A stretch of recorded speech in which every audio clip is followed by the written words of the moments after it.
La médiathèque départementale de l'Isère présente Bib, hop, hop, hop, hop, hop, hop, hop, hop, hop.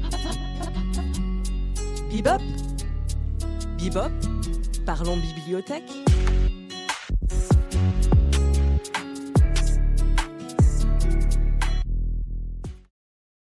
Compte à rebours avant les nuits de la lecture 2025.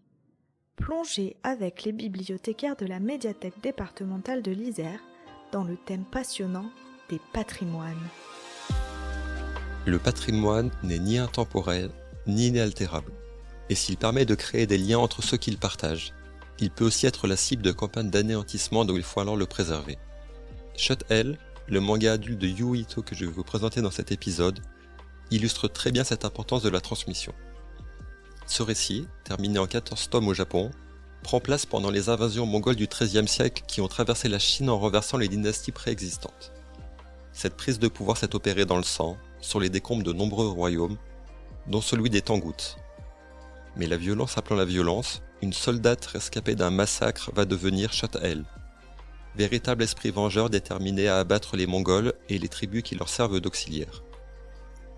En parallèle, l'une de ces dernières, les Tsog, abrite Yurul, un jeune prince qui refuse d'être un outil de destruction, à l'inverse de son frère, Arabal, auteur du massacre mentionné plus tôt. Ce refus l'amène à s'enfuir pour préserver le seul héritage que lui laissait sa mère, une version écrite de l'alphabet des Xia, une culture que le grand Khan semble vouloir faire disparaître de la surface de la Terre.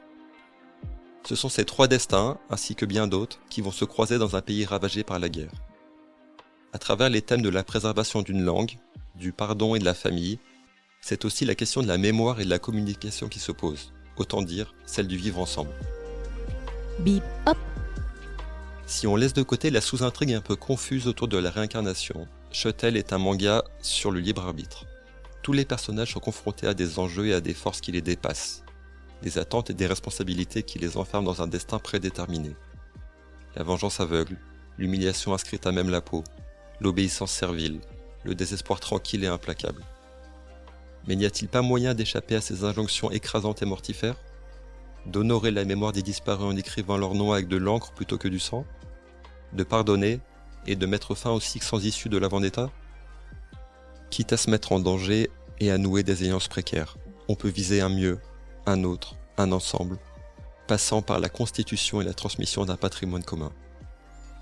Un sujet crucial et complexe donc, servi par un trait des plus atypiques pour un manga. Peut-être pas le plus clair ou le plus réaliste, mais identifiable au premier coup d'œil et surtout au service de la narration. Les émotions des personnages déforment leurs traits d'une manière assez déstabilisante, mais terriblement évocatrice, et les combats relèvent plus du chaos que de la chorégraphie savamment orchestrée. Pour ce qui est de la violence, il s'agit bien d'un seinen, et la mort est au tournant de nombre de situations et de pages. Mais elle n'est jamais glorifiée, sinon dans l'esprit des personnages qu'elle aveugle. Et si quelqu'un arrive à passer à côté de la critique de la guerre que pose Shut Hell, ce ne sera malheureusement pas la faute du manga. Bibop. Un manga que je trouve fort, frappant, plus subtil qu'on ne pourrait le craindre au premier abord, et assez à part au sein de la production éditoriale du moment. Si cette question de la place des individus et des mots face à la tragédie vous travaille vous aussi, vous pourrez emprunter ce manga sur médiathèque-départementale.isère.fr. Du 23 au 26 janvier, célébrez le plaisir de lire grâce aux nuits de la lecture dans une bibliothèque près de chez vous. Pour plus d'informations, rendez-vous sur www.nuitdelalecture.fr.